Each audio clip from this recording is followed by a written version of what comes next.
কাবা ঘরের একজন কালো ইমাম আছে, নাম ইমাম আল কালবানি। উনি লন্ডনে একটা ইন্টারভিউতে বলেছেন, আমার মায়ের বদ্দোয়া আমাকে কাবা ঘরের ইমাম বানিয়েছে।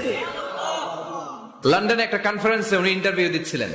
ওনাকে বলা হলো, কাবার সব ইমাম সাদা ইমাম, আপনি কালো মানুষ, কেমনি ইমাম হইলেন? উনি বললেন, আমার মায়ের বদ্দোয়া আজকে আমাকে কাবা ঘরের ইমাম বানিয়েছে। উনি বললেন, আমি ছোট্টবেলা অনেক বদের হাড্ডি ছিলাম, আমার মতো দুষ্ট আমার এলাকায় কোনো ছেলে ছিল না। মানুষের গালাগালি, মারামারি, দুষ্টামি, ভাঙচুর, চেঁচামেচি, চিৎকার, বিশৃঙ্খলা আমার মতো কেউ বেশি করতে পারতো না। কিন্তু আমার মা ছিল অনেক বড় আল্লাহওয়ালা। আমার মা জানতেন আল্লাহর কাছে দোয়া করার কত বড় পাওয়া। আমার মা যখন আমার উপর রেগে যেতেন, আমার মা জানতেন রাগের মাথায় বদদোয়া দিলে বদদোয়া কবুল হয়ে যাবে। এজন্য যখনই আমি বেশি দুষ্টামি শুরু করে দিতাম, আমার মা রেগে আমারে বদদোয়া দিয়ে বলতেন, আল্লাহ তোরে হেদায়েত দেখ, আল্লাহ তোরে কাবা ঘরের ইমাম বানায়া দে।